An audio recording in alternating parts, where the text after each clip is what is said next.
Hello everyone. So today we are going to focus on a generic session, which is more of a general awareness session, looking at India's perspective, or I should say, world's outlook on India, specifically banking industry.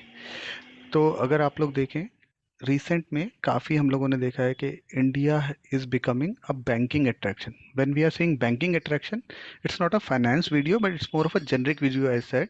काफ़ी banks आपने देखे होंगे, they are setting up their back office IT centres in India. And when we say banking, so it includes all major banks. जितने आपने banks आपने सुने हैं कि मेजर banks हैं different geographical region से, so nearly all major banks have already established या they are working towards setting up the center in India. जैसा हम स्क्रीन पे देख सकते हैं, banks like Morgan Stanley, JP Morgan, Bank of America, which are giants. अगर हम बोलते हैं कि यूएस मार्केट के हिसाब से बैंकिंग सेक्टर से दे आर बिग बैंक्स. साथ ही अगर आप यूरोपियन रीजन पे मूव कर जाते हैं तो यूबीएस, क्रेडिट स्विस, डॉयशे, ये सब बैंक्स जो हो गए ये यूरोपियन लीडर्स हो गए. सो इनके भी सेंटर्स ओपन हुए हैं. And then there are bank, UK banks भी आ गए, बार्कलेज, आरबीएस, एचएसबीसी.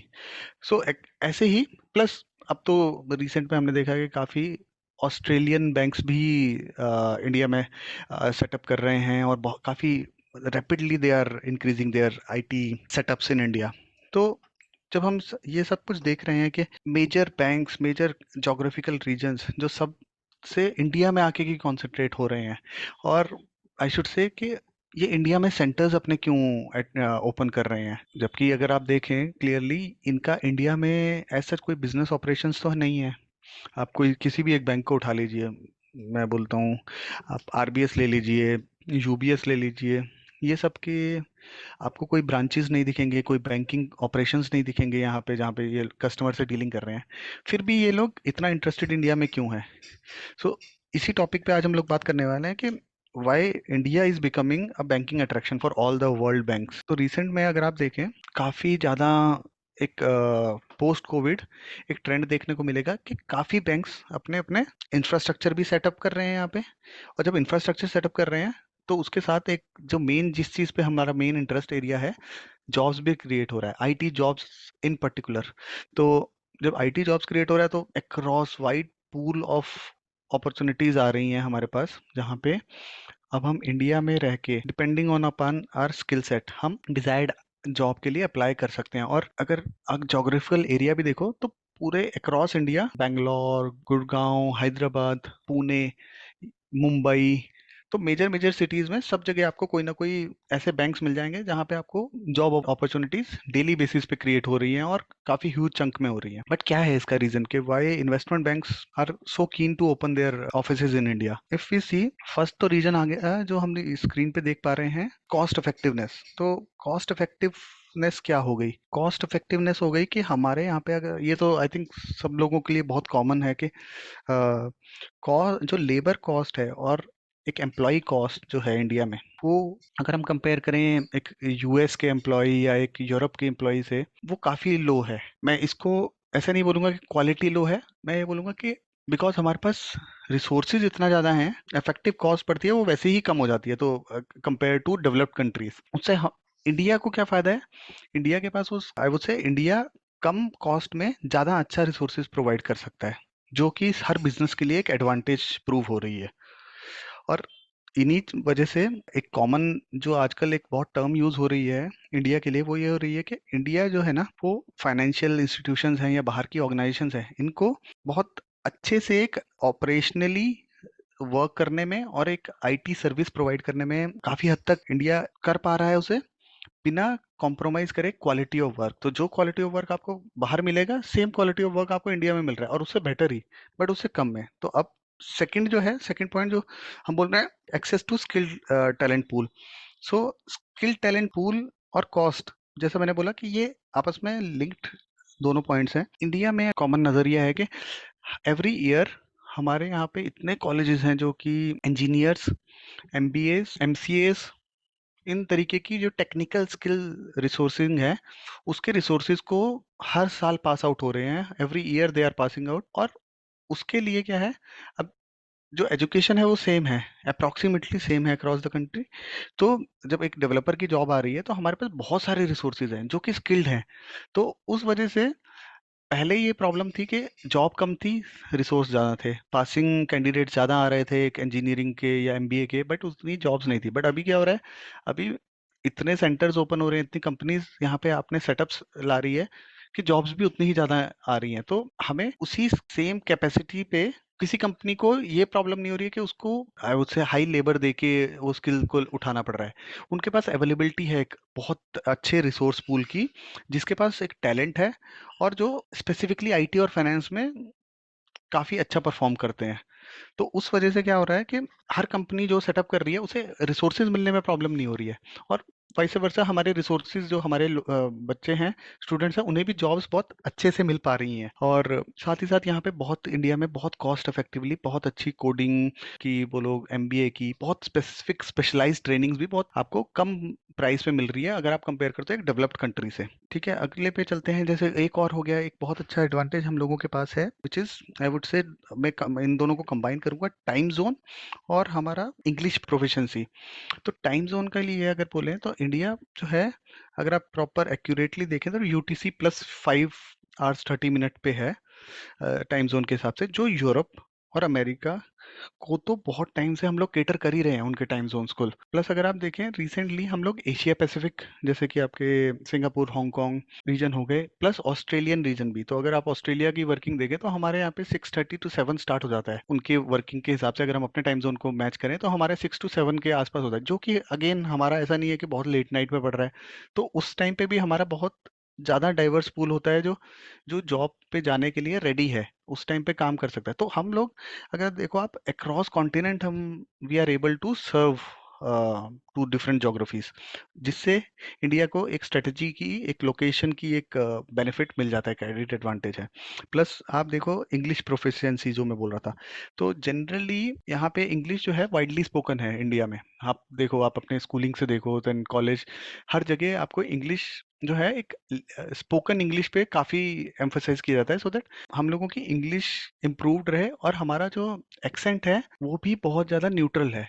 तो जब हम न्यूट्रल बोलते हैं तो उससे क्या फ़ायदा होता है, अगर आपने कभी किसी फ्रेंच पर्सन को देखा हो इंग्लिश बोलते हुए, या फिर देन आप किसी एशियन बंदे को देखो, वो कोई भी इंग्लिश बोल रहा है, तो उनकी जो इंग्लिश की जो टोन आती है वो इतनी न्यूट्रल नहीं होती है, उनका एक एक्सेंट होता है जो समझने में दूसरी लोकेशंस के लिए डिफिकल्ट हो सकता है, और वाइस वर्सा।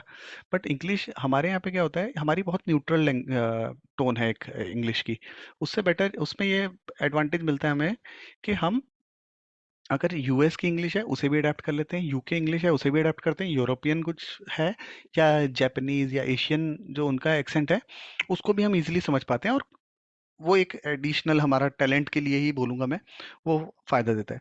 देन जो सबसे मेजर जो चीज़ आप स्क्रीन पे देख पा रहे हो, innovation and technology expertise plus emerging market potential, ये जो दो चीज़ है ना, ये last I would say post covid ही बढ़ी है, और ये बहुत तेज़ी से बढ़े हैं। आप देखो जो स्टार्टअप्स आ रही हैं इंडिया में, जो जिस तरीके की इनोवेशन हम लेके आ रहे हैं लास्ट 2-3 ईयर्स से,